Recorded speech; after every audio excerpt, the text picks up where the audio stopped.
Thus the soul is, in this period, expelled from nature, and with its inner experiences, confined to its subjective world.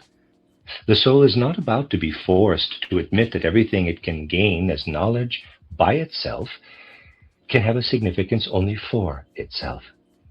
It cannot find in itself anything to point to a world in which this soul could have its roots with its true being. For in the picture of nature, it cannot find any trace of itself. The evolution of thought life has proceeded through 4 epochs. In the first, thought is experienced as a perception coming from without. In this phase, the human soul finds its self-dependence through the thought process. In the second period, thought had exhausted its power in this direction. The soul now becomes stronger in the experience of its own entity.